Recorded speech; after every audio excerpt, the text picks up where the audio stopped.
한간에 유명한 드라마가 있었습니다. 폭삭 소가수다. 거기에 이제 대사들이 찰진 대사들이 많고 아주 유명세하는 대사들이 많이 있더라고요. 그런데 그중에 이 광래라는 애순이의 엄마가 죽어가면서 자기 딸 애순이에게 한 말이 좀 의미가 있습니다. 오늘 그 이야기를 여러분과 함께 나누면서 설교를 시작하려고 하는데요. 한번 볼까요? 뭐 찰지게 대사처럼 읽진 않겠어요? 삶인 사라져. 살다 보면 더 독한 날도 와. 살다가 또 죽겠는 날이 오거든 가만 누워 있지 말고 죽어라 발버둥을 쳐. 죽어라 팔다리를 흔들면 검은 바당 다 지나고 반드시 하늘 보여. 반드시 숨통 트여. 이 말은 어느 상황을 전제하고 하는 말일까요? 이 딸을 자기가 죽어가면서 어, 그 딸에게 하는 말이에요. 아무리 힘든 일이 있어도 정말 애쓰고 수고하면 이긴다. 힘내라 하는 이야기죠. 근데 이 이야기를 제가 가만히 듣는데 그냥 어려울 때 기억할 말이기도 하지만 세상을 살아갈 때 이렇게 살라고 하는 것 같은 거예요. 마치 이렇게 살아야만 될 것 같은 거예요. 살다가 또 죽겠는 날이 오거든 가만 누워있지 말고 죽어라 발버둥을 쳐. 죽어라 팔다리를 흔들면 검은 바당 다 지나고 반드시 하늘 보여. 그죠? 뭔가 세상살이에서 어떻게 처세하며 살아야 될지를 알려주는 말인 것 같은 거죠. 왜요? 이 세상이 악착같이 살아야만 됩니다. 이 경쟁과 비교의 사회 속에 우리가 살아가고 있어요. 조금이라도 뒤처지면 마음이 무거워지고, 그죠? 나에게 오던 손님이 저 옆으로 가고, 그죠? 내가 지난달보다 뭔가 월급이 좀 잘 안 나오는 것 같으면 왜 어려워지고, 그냥 악착같이 사는데도 악착같이 그 원하는 대로 안 되니까 더 악착같이 살아야 되는 것 같은 그런 시스템에 굴러가는 세상인 거예요. 우리 젊은이들은 SNS를 통해서 계속 남들과 비교됩니다. 누구는 어디 가고 누구는 뭘 입고 누구는 뭘 먹었다는데 나는 하면서 계속 그 안에서 막 어려워지는 거예요. 여러분 오늘 이런 상황 속에 우리가 살고 있습니다. 이런 상황 속에 자족이다, 자기 만족이다 이런 말이 어울릴까요? 왜요? 그렇게 할 수 있죠. 최상의 삶을 살면 자족이 되지 않을까요? 라고 우리는 생각할 수 있지만 그것도 쉽지 않을 겁니다. 바로 이런 세상 속에 오늘 우리가 살아가는데 주님이 오늘 이런 세상 속에 살아가는 우리에게 꼭 적절한 말씀을 주셨어요. 오늘 그 말씀 한 구절 한 구절을 살펴보면서 주님이 주신 은혜를 나누고자 합니다. 여러분 디모데전서 6장 6절 말씀을 한번 읽어볼까요? 시작. 그러나 자족하는 마음이 있으면 경건은 큰 이익이 되느니라. 그죠? 여기서 그러나라는 말이 나왔어요. 이 앞에 이야기를 이해해야만 그러나가 연결이 됩니다. 앞에 6장 3절부터 5절까지를 좀 끊어보면 이 디모데에게 사도 바울이 복음을 쓰면서 그 상황이 어떤 상황이냐면 어떤 다른 복음이 들어온 것 같아요. 그래서 사람들이 말씀을 버리고 경건을 버리고 교만해져서 변론을 일삼고 투기와 분쟁과 비방과 악한 생각에 막 휩쓸려 가는 거예요. 마음이 부패해지고 진리를 잃어버려서 경건을 이익의 방도로 여기는 상황까지 된 거예요. 이게 포인트예요. 복음을 잃어버리고 경건을 이익의 방도로 생각하는 수준까지 가 있는 거예요. 여기 이익이란 말에 우리는 좀 초점을 맞춰야 돼요. 사람들이 지금 뭔가 물욕, 그죠? 재물에 대한 욕심 때문에 경건을 이용하는구나. 신앙을 이용하는구나. 거기까지 가 있는 거예요. 그러니까 여러분 지금 그 근저, 뿌리는 어디에 있는 겁니까? 이 물질에 대한 탐욕인 거예요. 그것이 교묘하게 경건이라는 신앙이라는 이름과 함께 들어와 가지고 경건을 뭐라고요? 이익의 방도로 생각하는 수준까지 떨어진 거예요. 그래서 그러나라고 말을 하는 거예요. 그래서 이어지는 말씀이 뭐예요? 자족하는 마음이 있으면 그 물질에 대한 욕심, 재물에 대한 탐심이 우리의 생각을 사로잡아서 그 생각 때문에 신앙까지 악용하는 상황이 있는데 중요한 거는 자족하는 마음이다. 오늘 그 얘기하는 자족하는 마음이 있으면 경건은 큰 이익이 되느니라. 그런데 여러분 이 말이 자족하는 마음이 있으면 경건은 큰 이익이 되느니라. 이게 문장이 좀 잘 이해가 안 돼요. 엄밀히 말하면. 그래서 이 번역을 좀 다른 번역으로 한번 찾아보면서 여러분과 나눠보려고 하는데요. 먼저 직역, 본문을 원어 그대로 풀어가면 엔터. 이렇게 번역할 수 있어요. 그러나 큰 이익이 있다. 경건함이 자족함과 함께 있을 때. 이게 직역이에요. 그러니까 어떤 이익인지 아시겠죠? 자족과 경건이 함께 할 때 신앙에 유익이 온다는 거예요. 이게 원래 뜻이에요. 그래서 이렇게 번역하는 게 이제 좀 풀어서 번역하면 이게 이제 맞는 거죠. 즉 어떤 뜻이에요? 경건은 자족함과 있을 때 큰 이익이다. 자족함을 온전히 배우지 못하면 경건을 이루기가 어렵다. 이런 의미를 쓴 거예요. 이 6절 말씀. 무슨 말씀인지 아시겠죠? 그러니까 지금 경건을 위해서 진정한 경건은 자족이라는 그 어떤 삶의 모습과 함께 할 때 더 파워풀해진다. 그 신앙이 견고해진다. 요 얘기를 하고 싶었다는 거죠. 그래서 사도 바울이 바로 7절로 이어져 갑니다. 7절 말씀 또 한번 읽어볼까요? 시작. 우리가 세상에 아무것도 가지고 온 것이 없음에 또한 아무것도 가지고 가지 못하리니. 이거 여섯 개 그 한문으로 쓰면 무슨 말이 나옵니까? 불교에서 주로 쓰는 말이죠. 공수래 공수거. 빈손으로 와서 빈손으로 갈 거 간다. 이게 불교의 가르침이죠. 그러나 불교의 가르침 전에 성경이 이런 얘기를 하고 계세요. 그런데 오늘 이 말씀이 신약에 나왔으니까 구약의 이 불교가 더 먼저 가르친 거죠라고 말할지 모르지만 그렇지 않아요. 욥기서에 보면 욥이 아주 정확하게 고백을 했던 거 기억나시죠? 1장 21절 한번 볼까요? 시작. 이르되 내가 모태에서 알몸으로 나았사온즉 또한 알몸이 그리로 돌아가올지라.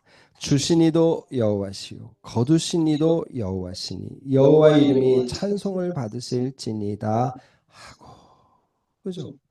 여러분 오늘 이런 마음을 우리가 갖는다면 그래 인생 공수래 공수거지 하며 갖는다면 이런 마음을 갖는다면 우리 안에 욕심이 헛된 것임을 깨닫고 손을 좀 확 잡으렸던 손을 펼 수 있어요. 그래서 오늘 사도 바울이 뭐라고 얘기하는 거예요? 자족하는 마음이 유익하다 해놓고 너희들이 빈손으로 와서 빈손으로 가는 거 아니냐. 왜 자꾸 움켜쥐려고 하느냐. 움켜진 거 가지고 갈 수 있느냐. 그 얘기하는 거예요. 너희가 지금 움켜쥐고 있는 그것조차도 빈손으로 온 너희에게 주신 하나님의 선물이 아니더냐. 왜 자꾸 움켜쥐려고 하느냐. 오늘 그 얘기로 주님이 도전하시는 거죠. 뿐만 아닙니다. 이제 8절에 가면 뭐라고까지 얘기하세요? 8절 또 읽어볼까요? 시작. 우리가 먹을 것과 입을 것이 있은즉 족한 줄로 알 것이니라. 이 말에 아멘하기가 쉽지 않을 거예요. 목사님 그래도 영화도 봐야죠. 여행도 가야죠. 그래도 인류 호텔 가서 뷔페도 한 번씩 폼나게 가족들 데리고 가서 먹어봐야죠. 할 게 너무 많아요. 어떻게 지금 먹을 거 조금 있고 입을 거 조금 있다고 만족하고 살 수 있어요? 우리 안에 이런 마음이 확 올라와요. 이미 자본주의 사회에 길들여져 있어서 이런 말들이 그냥 저기 수도승이나 그죠? 그냥 뭐 그렇게 말하기 좋아하는 목사님들이나 그렇게 사세요. 나는 그렇게 못 삽니다. 할 얘기처럼 들리는 거예요. 그러면 오늘 이야기는 디모데 전서에게 전서라는 글에 있어서 디모데에게만 주신 말씀이 아니에요. 우리에게 주는 말씀. 우리에게 주신 말씀. 무슨 얘기입니까? 오늘 우리 안에 좀 우리가 갖고 있는 것이 소중하다는 것을 깨닫고 너무 과한 욕심을 부리지 말라는 거예요. 이 과한 욕심이 문제인 거죠. 우리가 재물이 필요하죠. 왜? 먹고 살아야 돼요. 근데 먹고 사는 정도를 너무 과한 기준으로 확 올려가지고 그게 안 채워졌다고 낙심하고 그게 채워지기를 위해서 막 더 탐욕을 부리고 그러지 말라는 거예요. 근데 거기 있습니다. 그래서 이제 자세하게 9절의 말씀이 연결되는 거예요. 한번 더 9절의 말씀 같이 또 읽어볼까요? 시작. 부하려 하는 자들은 시험과 올무와 여러 가지 어리석고 해로운 욕심에 떨어지나니 곧 사람으로 파멸과 멸망에 빠지게 하는 것이라. 여기 지금 부하려 하는 자들이라는 이 표현이 중요합니다. 우리가 어떤 일을 하는 이유가 뭐예요? 돈을 벌려는 거예요. 그럼 돈을 버는 것 자체가 문제인가요? 여기서 부하려는 자들은 그런 의미가 아니죠. 과욕이에요. 과욕. 목사님, 그러면 제가 투잡, 쓰리잡 뛰면서 열심히 일해서 돈을 모으겠다고 하는 그 자체를 하나님은 싫어하시는 겁니까? 예. 그런 질문을 우리가 할 수 있죠. 그런데 포인트는 어디에 있어요? 내가 투잡, 쓰리잡을 해서 어떤 기간 내에 내가 돈을 모아서 어떤 기간 내에 이것을 이루고자 한다는 욕심, 어떤 그 목표, 여러분 이거 자체가 문제가 아니에요. 근데 그것이 과욕이냐? 그것이 그죠? 하나님의 뜻에 위배된 나의 만족을 위한 것이냐? 이 부분에 포인트가 있는 거예요. 부하려 하는 자들. 그래서 내가 부하려 하는데 나의 부하려 하는 목적이 괜찮냐 안 괜찮냐는 그 다음에 말에 달려 있어요. 한번 볼까요? 시험과 올무에 걸려요. 부하려 하다 보니까 시험과 올무에 걸려요. 이 시험과 올무는 뭐죠? 예, 이 잘못된 방법을 쓰는 거예요. 하나님 기뻐하지 않는 방법을 쓰는 거예요. 그러니까 내 안에서 자꾸 시험이 생기고 내 안에서 마귀의 덫에 걸리는 거예요. 내가 이렇게까지 돈을 벌어야 되나 하는 마음 기숙 깊은 곳에 있는 거예요. 이거는 이제 믿음의 수준에 따라 다르겠죠. 그러나 그게 이제 시험과 옮은 거죠. 뿐만 아니라 뭐예요? 이게 이제 외적인 문제라면 여러 가지 어리석고 해로운 욕심, 이 욕심이란 말은 충동이란 말하고도 바꿔 쓸 수 있어요. 그러니까 어리석고 해로운 충동에 자꾸 빠지는 거예요. 내가 이번에 이 로또 맞으면 뭐가 되는데 하면서 계속 로또를 하는 거예요. 이런 거죠. 여기 내가 투자를 해갖고 대박이 터지면 내가 이거 한 건 잡는 거야. 하는데 그것이 내 안에서 이게 잘못된 동기일 수 있고 나를 힘들게 할 수 있는 거예요. 어리석고 해로운 충동이죠. 그래서 결국 어떻게 돼요? 사랑으로 파멸과 멸망에 빠져. 결과가 아주 비탄에 빠져버리는 거예요. 여러분 오늘 우리의 삶 속에 이런 분들이 있지 않습니까? 여러분 주위에 내가 그럴 줄 알았다. 너무 돈 하더니 이런 분들이 있잖아요. 오늘 이럴 수 있다는 거예요. 그러니까 뭐라 그러는 거예요? 오늘 앞에서 얘기한 것처럼 공수래 공수거를 얘기하고 먹을 거 입을 것이 있으면 족한 줄로 알아라 하고 얘기하는 거예요. 그 이상 더 과욕을 부르면 그 탐욕에 빠져버리면 결과는 시험과 올무, 잘못된 충동, 그래서 파멸과 멸망에 빠진다. 이게 돈이 갖고 있는 돈을 추구할 때 갖는 결과다 하고 지금 경종을 울리는 거죠. 여러분 그래서 잠언이 이런 얘기를 하고 있어요. 잠언 23장 말씀 한번 읽어봅시다. 시작. 부자되게 애쓰지 말고 내 사사로운 지혜를 버릴지어다. 내가 어찌 허무한 것에 주목하겠느냐. 정령이 재물은 스스로 날개를 내어 하늘을 나는 독수리처럼 하늘을 나는 독수리처럼 날아가 버릴 거라는 거예요. 그래서 뭐라 그러는 거예요? 부자 되기를 힘써서 사사로운 지혜. 그래서 그 허무한 것에 인생 걸지 말라는 거예요.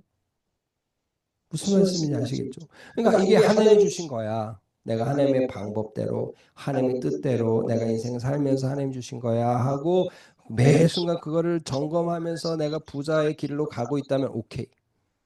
그러나 그러지 않을 때 그것은 뭐예요? 내가 부자 되기에 인간적으로 애쓰는 거고 부자 되려고 사사로이 지혜를 부리는 거예요. 그때는 어떻게 돼요? 허무한 것이 돼서 그냥 날아가 버릴 수 있다는 거예요. 하루아침에 그냥 물거품이 될 수도 있다. 지금 그 얘기를 하는 거죠. 여러분 이렇게 해서 8, 9절에 자세히 얘기했던 사도 바울이 10절에 한 번 더 강력한 말씀으로 말씀을 더 이어갑니다. 10절 말씀 또 한번 읽어볼까요? 시작. 돈을 사랑함이 일만하게 뿌리가 되나니 이것을 탐내는 자들은 미혹을 받아 믿음에서 떠나 많은 근심으로써 자기를 찔렀도다. 앞에서는 뭐라 그랬어요? 앞에서는 뭐라 그랬습니까? 부하려 한다 그랬죠. 부하려 한다. 근데 10절에서는 뭐라 그래요? 돈을 사랑하는 거예요. 돈을 사랑하는. 돈 자체는 중립적일 수 있어요. 중립적일 수 있다 그랬어요. 돈 자체가 어떤 마력이 있다. 이 자체가 문제가 있다고 제시하는 그렇게 주장하는 분들도 있기 때문에 돈 자체는 중립적일 수도 있어요.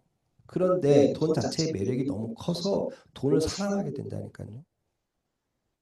여러분 그러지 않아요?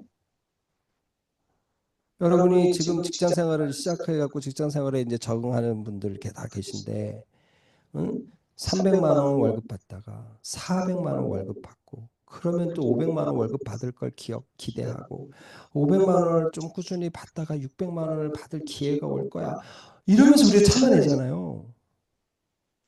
그럼 이게 오늘 우리 인생이에요. 그러니까 이 돈을 사랑하는 게 우리 안에 생기지 않을 수 없어요. 왜? 돈이 주는 유익이 많기 때문에. 그러니 오늘 사도 바울이 경계하는 겁니다. 돈에 대한 사랑, 이거 자칫 잘못하면 일만하게 뿌리가 된다. 왜 그래요? 이것을 탐내는 거죠. 돈을 사랑하는 게 이것을 탐내는 거에 대꾸죠. 미혹받기 쉬운 거예요. 야, 너 잉여돈 여기 투자해봐. 여기 주식 이거 한번 넣어봐. 이거 아주 좋아. 이거 정말 돈 버는 길이야. 근데 투자는 괜찮죠. 근데 투기와 투자 사이에 우리는 유혹을 받아요. 이건 분명히 위험해. 근데 야, 위험을 걸어야지 돈이 생기는 거야. 막 이렇게 막 우리를 막 들고 쑤시고 들어오거든요. 여러분, 그런 때 오늘 우리가 하나님 앞에 좀 지혜가 필요한 거죠. 그렇다고 하나님께 기도하시겠어요? 하나님, 이거 위험이 너무 많은데 이게 하나님의 뜻입니까? 아닙니까? 하나님의 뜻인 줄 믿습니다 하고 내가 결정하고 가면 그 하나님의 뜻이에요? 그건 아니잖아요. 바로 그거죠. 그러니까 뭐예요? 미혹을 받아 어떻게 해요? 믿음에서 떠나요. 이 돈을 추구하다 보면요, 돈 맛에 취해서 믿음 생활을 안 합니다. 포기하게 됩니다. 왜? 돈이 주는 유익이 너무 크거든요. 마음이 컬컬해? 비행기 타고 가요. 마음이 컬컬해? 돈으로 해결할 수 있는 게 너무 많아요. 하나님에 대한 관심, 하나님에 대한 집중할 이유가 없어요. 진짜 무서운 거예요. 믿음에서 떠나 어떻게 된다고요? 믿음에서 떠나서 이제 결과가 뭐예요? 많은 근심으로서 자기를 찌르는 거예요. 믿음을 떠나니까 결국 뭐예요? 믿음이 있을 때는 근심을 믿음으로 이겼는데 믿음을 떠나버리니 근심이 더 차고차고 넘치는 거죠. 어떤 근심이 올까요? 채워지지 않는 거예요. 더 할 수 있는데, 더 벌 수 있는데, 또 이미 모은 거 잘 지켜야 되는데, 이거 더 뻥튀기 해야 되는데, 계속 돈에 대한 근심으로 머리를 그냥 꽉 채우는 거죠. 그리고 잘못된 방법으로 또 돈을 벌다 보면 또 안에 양심의 가책이 느껴지는 거예요. 이게 다 뭐예요? 근심이에요, 근심. 믿음을 떠나는 근심. 그 잘 찌르는 거죠. 그러니까 사도 바울이 그것을 알고서 지금 얘기하는 거예요. 돈을 사랑하며 일만하게 뿌리가 되는 이것을 탐내는 자들은 미혹을 받아 믿음에서 떠나 많은 근심으로써 자기를 찔렀도다. 찔렀도다라고 쓰고 있어요. 너희들 보고 있지 않느냐는 거예요. 주위 사람들이 그러지 않느냐는 거예요. 너희 삶이 예전에 그렇지 않았냐는 거예요. 그러니 어떻게 해요? 자족하는 믿음으로 경건의 삶을 힘써라. 지금 그 얘기를 하고 싶은 거죠. 여러분, 그래서 사도 바울이 분명히 예수님도 분명히 말씀하셨어요. 씨 뿌린 자 비유에 열매 맺지 못하는 씨앗의 상황, 한 상황을 설명하셨던 거 기억나죠? 우리 마태복음 13장 22절 말씀 한번 읽어볼까요? 시작. 가시떨기에 뿌려졌다는 것은 말씀을 들으나 세상의 염려와 재물의 유혹에 말씀이 막혀 결실하지 못하는 것이요. 세상의 염려와 재물의 유혹이 한 쌍이에요. 패키지입니다. 여러분, 왜 세상의 염려가 올까요? 그럼 세상의 염려의 대부분은요, 인간관계의 문제일 수도 있어요. 그러나 대부분은 돈과 관계되어 있습니다. 여러분, 그러지 않아요? 돈과 관계된 게 너무 많아요. 그러니까 세상의 염려와 재물의 유혹이에요. 내가 재물을 포기하는 순간 세상의 염려의 상당한 부분이 떨어져 나갈 겁니다. 그러나 재물을 포기하지 않고 있기 때문에 세상의 염려를 나를 계속 꼬리에 꼬리를 물고 나를 이끌고 가는 거예요. 그래서 결국 어떻게 돼요? 말씀이 던져졌는데 아멘 하고 받았어요. 그런데 이 말씀대로 살면 계산이 안 나오는데 이렇게 되는 거예요. 그러니까 어떻게 해요? 말씀을 튕겨내는 거예요. 그리고 열매 맺지 못한 인생이 되는 거죠. 여러분, 세상에 잘 살아보세라는 말로 새마을운동을 일으켜서 전 우리나라가 비약적으로 발전했습니다. 그러나 잘 살아보세의 어떤 재물적인 면, 그죠? 돈에 관계된 면에서만 잘 살아보세가 된 거예요. 그러니까 아주 이상한 부자들이 많이 생긴 거예요. 그러면 세상적인 방법으로 교양을 함께 이렇게 잘 이렇게 뭐 훈련시켜서 막 교양시켜서 그죠? 고양시켜서 교양을 갖추면 잘 살아보세요가 두 가지를 다 겸할 수 있을까요? 쉽지 않아요. 왜냐하면 우리는 적정하게 돈을 쓰는 것, 적당하게 돈을 버는 것에 익숙하지가 않아요. 돈은 바닷물처럼 먹으면 먹을수록 마시면 마실수록 더 땡기게 되어 있습니다. 그럼 그러니 지금 뭐라고 그러는 거예요? 주님이 돈을 사랑함이 일만하게 뿌리가 된다 말씀하시는 거죠. 경건의 유익이 전혀 되지 않아요. 그래서 여러분 오늘 이 시간에 우리가 좀 물어봐야 됩니다. 여러분 자신에게 물어봐야 돼요. 내가 지금 자족함을 배워서 개인의 경건을 힘쓰며 경건의 진보가 나타나고 있나? 내가 지금 자족함이라는 그 주님의 이 말씀과 관계돼서 내가 그 말씀을 실천하고 있나? 물어봐야 돼요. 공술의 공수거인데 내가 돈에 집착하지 않나? 내가 너무 지나치게 부하려고 하지 않나? 내가 먹고 마시고 지금 안락하게 쉴 수 있는 공간이 있다는 그 자체에 감사하며 살 수 있는데 내가 더 좋은 거, 더 멋진 거, 더 세상에서 자기를 드러낼 만한 것이 없다고 스스로 자책하고 열등감에 빠져 있지 않나? 이거 심각하게 질문해야 될 문제인 거죠. 여러분 그럴 때 뭐예요? 돈을 사랑하고 재물을 탐할 때 이게 미혹이 되고 시험과 올무가 되고 충동이 되는 거예요. 여러분 내가 그런 속에 살지 않나? 돌아봐야 돼요. 여러분 자꾸 이렇게 우리가 재물에 대한 생각들이 여러분이 정리되면 정리될수록 우리가 하나님 앞에 믿음으로 살아가는 게 아주 기쁨이 되고 자유롭고 가벼울 수 있어요. 하나님 앞에 헌금을 드려도 그냥 기쁨으로 드릴 수 있어요. 근데 이게 안 되면 자꾸 계산하게 되는 거예요. 이것도 이번 달 수입이 얼마밖에 없는데 여기를 또 헌금을 이렇게 드리면 나는 어떻게 살라는 거야? 막 이렇게 여러분 오늘 우리가 필요한 게 뭐예요? 하나님을 믿는 거예요. 재물과 하나님은 겸하여 섬길 수 없습니다. 광야에서 이스라엘 백성들은 40년 동안 아무런 굶주림 없이 신발, 발이 부르트는 일 없이 그 광야길을 통과했어요. 하나님이 하신 거죠. 오늘 우리에게 이런 믿음이 필요하다는 거예요. 그래서 오늘 이런 지금까지 말씀을 나눈 이 말씀을 한마디로 히브리서 13장 5절은 이렇게 딱 정리했어요. 같이 한번 읽어보겠습니다. 시작. 돈을 사랑하지 말고 있는 바를 족한 줄로 알라. 그가 친히 말씀하시기를 내가 결코 너희를 버리지 아니하고 너희를 떠나지 아니하리라 하셨느니라. 뭐라고요?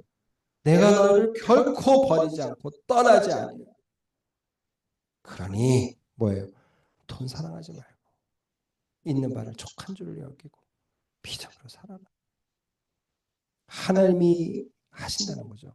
하나님이 일하시고 하나님이 동행하셔서 채우신다. 여러분 이런 믿음을 가지고 어떻게 해요?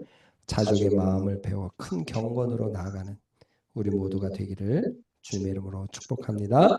아멘. 이제 두 번째 이야기를 하려고 하는데요. 이제 11절부터 이야기는 좀 더 다른 각도에서 오늘 우리에게 도전하고 있습니다. 11절 말씀 한번 또 읽어볼까요? 시작. 오직 너 하나님의 사람아 이것들을 피하고 의와 경건과 믿음과 사랑과 인내와 온유를 따르며 여기 중요한 포인트는 뭐예요? 오직 너 하나님의 사람아. 오직 너 하나님의 사람아. 이게 포인트죠. 오늘 앞에서 뭐라고 얘기했어요? 돈을 사랑하지 마라. 그것을 추구하고 그것을 너무 탐내지 마라. 하면서 그것이 가져오는 어떤 악한 결과들, 처참한 상황들을 쫙 설명했어요. 그래서 자족하는 마음으로 살아라. 하면서 이제 한 단계 업그레이드된 버전으로 또 한 번 얘기하고 싶은 거예요. 그 얘기의 첫 마디가 뭐예요? 오직 너 하나님의 사람아. 오늘 우리가 어떤 존재냐 하는 거예요. 너는 지금 하나님의 사람이라는 거예요. 여러분이 하나님의 사람인 것을 믿으십니까? 정말 믿어요? 그런가요? 잘 모르겠어요. 목사님이 그렇다면 뭐 그런가 보죠. 이게 아니라 이 마음이 확 와야 돼요. 그런데 이 하나님의 사람이라는 이 말은요, 신약 시대에 지금 딱 한 번 나오는데 구약 시대는요 아무에게나 이 말을 하지 않았어요. 한번 볼까요? 신명기 33장 1절입니다. 같이 한번 읽어볼게요. 신명기 33장 1절 시작. 하나님의 사람 모세가 죽기 전에 쭉 나오죠. 모세 정도 돼야지 하나님의 사람이에요.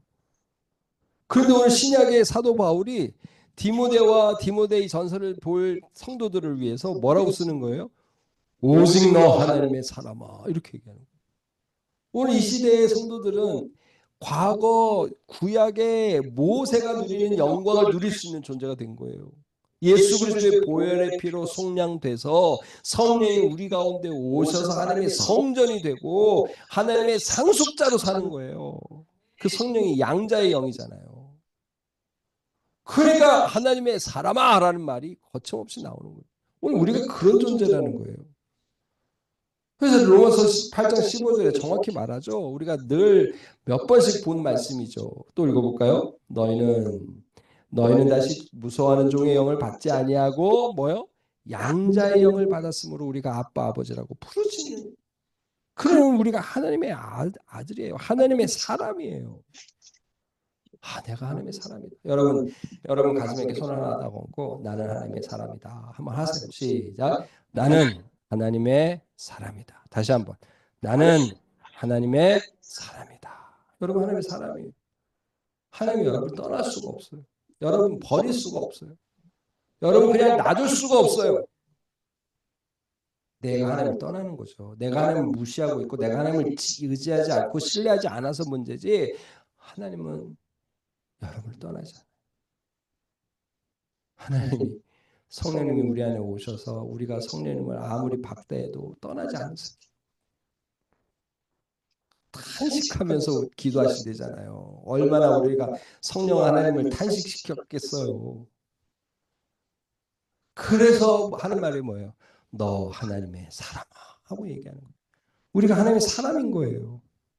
그래서 이런 존재에 대한 이야기를 이 사도 바울이 여러 성경에서 다른 버전으로도 말했는데 에베소서 5장을 보면 이렇게 얘기하는 거죠. 에베소 5장 8절입니다. 너희가 전에는 어둠이더니 이제는 주 안에서 빛이라. 빛의 자녀들처럼 행하라. 빛의 열매는 모든 착함과 의로움과 진실함이 있는. 이제 어둠에서 빛으로 바뀐 거예요. 세상의 아들에서 하나님의 아들이 된 거예요. 죄의 아들에서 하나님의 아들이 되고 어둠의 아들에서 빛의 아들이 된 거예요. 존재가 바뀌었다는 거예요. 나쁜 열매를 맺을 수밖에 없는 나쁜 나무였는데 좋은 열매 맺는 좋은 나무로 바꿔버리신 거예요. 그래서 주님이 하시는 말씀 뭐예요? 좋은 열매 맺어야지. 좋은 열매 맺어야지 하시는 거예요. 그래서 이어지는 메시지가 뭡니까? 이것들을 피하고. 이것들은 뭐예요? 앞에서 얘기한 거죠. 복음을 버리고 변론과 그죠? 하나님을 대적하고 경건을 이익의 방도를 여기는 데까지 나가는 그 처참한 모습들을 이제 버리라는 거예요. 이것들을 피하고 이제 뭘 따라요? 의와 경건과 믿음과 사랑과 인내와 온유를 따르는 인생으로 바꾸라는 거예요. 여기서 명령하고 있어요. 피하라, 따르라. 왜? 그 명령을 수행할 능력이 우리 가운데 잠재 있어요. 들어왔어요. 예수를 믿지 않은 사람에게 명령하고 이걸 하는 여부에 따라서 너 천국이 결정된다가 아니에요. 예수를 믿는 우리에게 이제 이런 거 할 수 있으니 피하고 따르라 말씀하시는 거죠. 여러분 이 하나하나가 아주 의미 있지 않아요? 의를 따라야 돼요. 주님이 내 안에서 나를 의롭게 했던 그 의로움을 내가 잃어버리지 않고 따라가야 돼요. 경건한 삶을 힘써야 돼요. 내 입의 말, 마음의 생각 이건 경건치 않아. 그럼 그때부터 버려야 돼요. 믿음. 내가 하나님을 믿지. 나는 하나님의 사람이야. 나는 하나님의 사람이야. 하나님이 나를 당신의 사람으로, 당신의 아들로, 당신의 상속자로 만드셨어. 믿음을 선택해야 돼요. 내가 어떤 존재인데 이런 일을 하고 있어. 내가 어떤 존재인데 이런 하찮은 일에, 더러운 일에 내가 관여하고 있어. 난 그럴 수 없어. 이게 믿음이에요. 이게 경건이죠. 이게 의죠. 사랑. 하나님의 사랑이에요. 사랑이 내 안에 부어졌기 때문에 그 사랑을 추구하고 그 사랑을 실천하고 사는 거예요. 이걸 따르는 거죠. 인내. 주님 말씀이 있는데, 약속이 있는데 인내가 안 되겠어요? 인내. 온유. 하나님을 기다리는 거예요. 나를 다스리는 거예요. 이렇게 살아라고 말씀하시는 거죠. 다시 말씀드립니다. 우리의 존재를 바꾸시고 하시는 말씀이에요. 너 하나님의 사람아 해놓고 버려라. 피하고 따르라. 말씀하시는 거예요. 근데 거기서 끝나지 않아요. 이제 12절에 가면 보다 더 적극적인 명령을 던지십니다. 12절 볼까요? 시작. 믿음의 선한 싸움을 싸우라. 영생을 취하라. 이를 위하여 내가 부르심을 받았고 많은 증인 앞에서 선한 증언을 하였도다. 믿음의 선한 싸움을 싸우라. 이건 무슨 말이겠어요? 이 문맥상. 이 문맥상 뭐예요?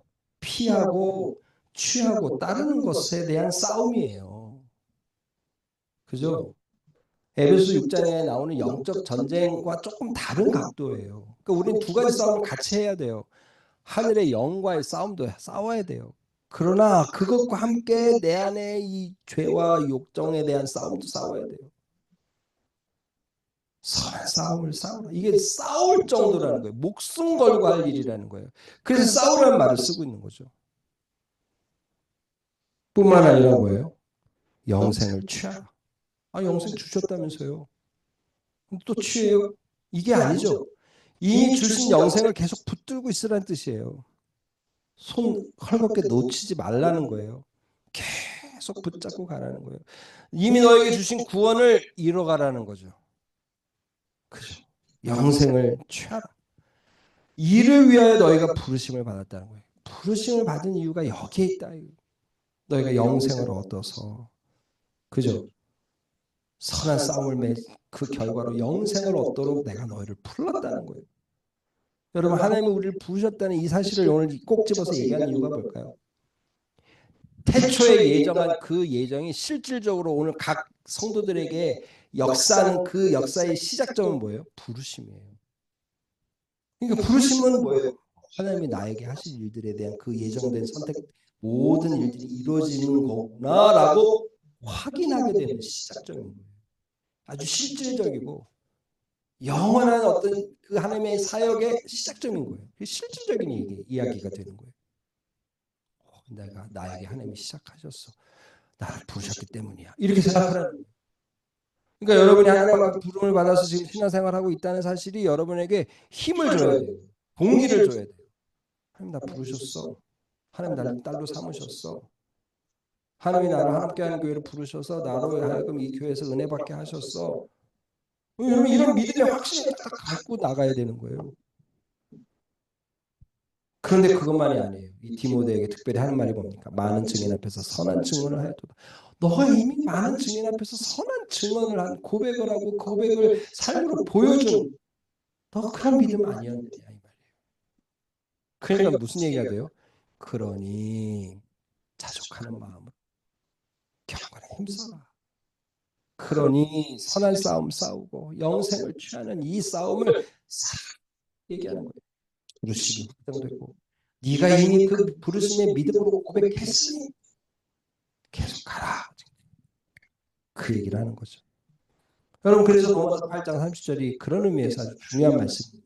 같이 한번 또 읽어봅시다. 시작. 또 미리 정하신 그들을 또한 부르시고 그들을 또한 의롭다 하시고 의롭다 하신 그들을 또한 영화롭게 하셨느니라. 그죠? 부르심으로 시작하는 거예요. 왜? 부르심이 실질적인 일이니까. 하나님의 사역이니까. 부르신 그들을 하나님은 어떻게 해요? 의롭다. 의롭다는 그들을 거룩하다. 영화롭다. 하시는 거예요.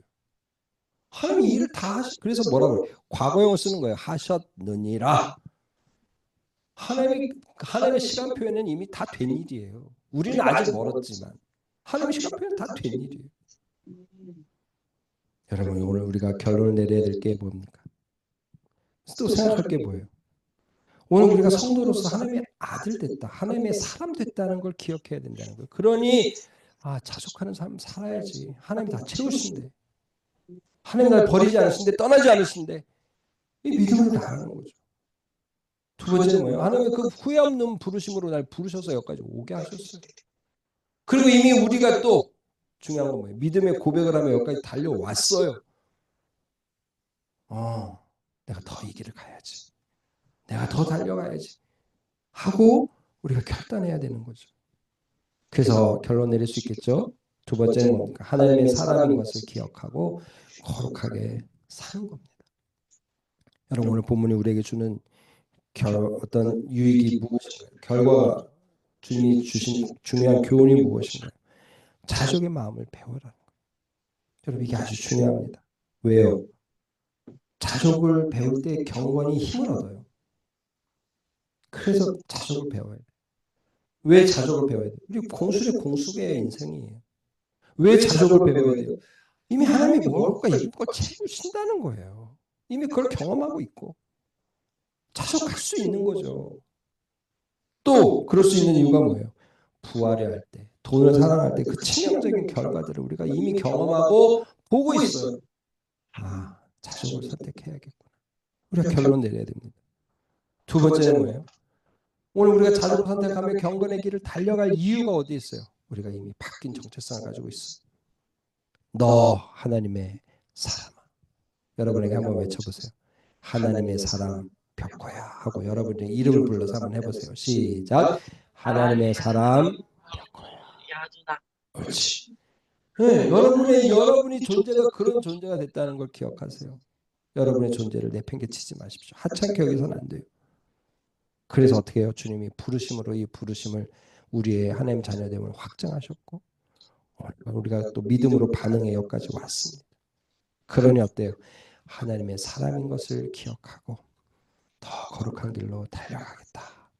세상의 이 재물주의, 이 만모니즘에 내가 휘둘리지 않겠다. 세상의 유혹에 흔들리지 않겠다. 이 바벨론 시스템이라고 그러죠. 이 시스템에 내가 발을 딛고 살지만 거기에 내 발목을 주지 않겠다. 결론 내려야 돼요. 그래서 이런 믿음으로 한 주간도 승리하며 달려가는 우리 모두가 되기를 주님의 이름으로 축복합니다. 아멘. 한번 기도하겠습니다.